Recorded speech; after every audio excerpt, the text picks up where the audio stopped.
Olá pessoal, boa tarde, bom domingo para vocês. Acabei de chegar da igreja, estava lá orando pela saúde do meu pai. Por quê?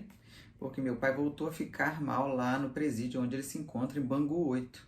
Fiquei sabendo que ele está com febre alta, está com a pressão baixa, está com os membros inferiores inchados, está com taquicardia e foi encaminhado novamente para, eu não sei se o hospital lá do complexo ou se para a UPA do complexo. Eu sei que ele tá tendo um atendimento? Tá. É o ideal para ele? Não. O que é ideal para ele? Voltar imediatamente para casa dele, onde ele pode ficar lá com a cuidadora dele, que dá a comida que ele pode comer, os remédios que ele pode usar e os tratamentos que ele precisa para manter uma sobrevida saudável. Por que uma sobrevida? Porque o meu pai tem uma saúde muito fragilizada depois que ele fez essa religação do estômago, como se ele tivesse reverteu, né, no caso, a bariátrica dele. É um momento de muita expectativa.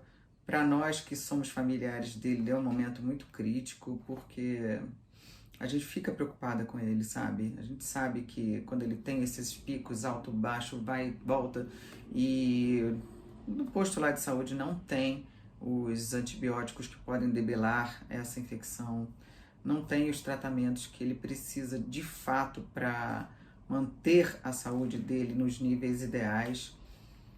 Também é ruim para ele ficar o tempo todo internado no hospital, porque não é a casa dele, entra e sai um monte de gente, a equipe troca toda hora. E como vocês sabem, pessoas inescrupulosas e mal intencionadas, como essa interina do meu pai, se fez passar por pastora com uma carteira falsa de pastora para entrar no hospital e visitar o meu pai. Então o ideal é que ele vá para casa, sim, e que lá ele receba o tratamento adequado. Ao mesmo tempo, me chateia, e eu vou mais uma vez externar para vocês, que sejam pessoas que dizem que estão lutando pela defesa do meu pai, que continuem a levar cartas do meu pai, darem publicidade a essas cartas que falam mal dos ministros do Supremo, em especial o seu algoz, Alexandre de Moraes, que fica mais chateado, mais zangadinho, e aí que ele não quer mesmo soltar o meu pai. Assim, eu li uma matéria até no Metrópole dessa semana que fiquei perplexa.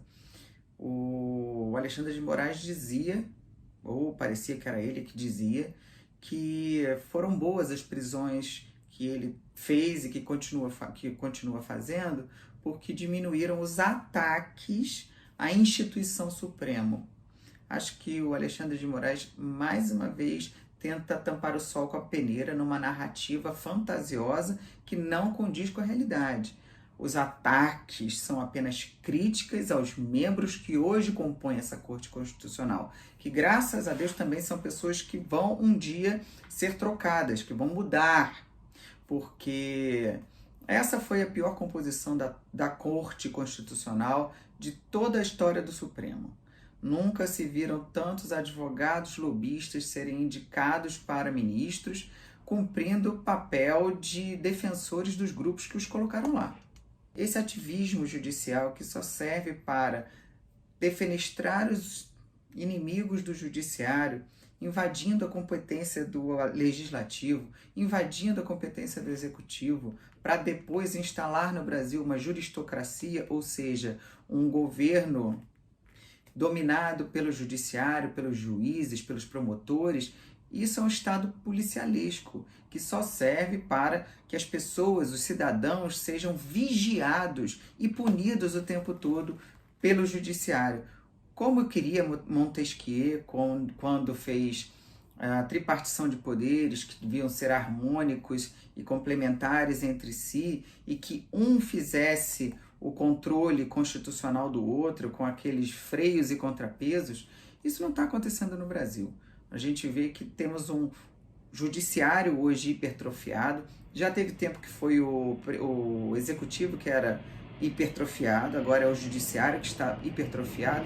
E toda vez que um poder fica mais forte do que os outros, existe o quê? Uma insegurança jurídica. Os cidadãos têm os seus direitos individuais e direitos coletivos desrespeitados, como está acontecendo com a liberdade de expressão, liberdade de opinião, liberdade de imprensa, isso que são direitos fundamentais para uma democracia, estão sendo atacados pelo judiciário, na figura de juízes, promotores e ministros.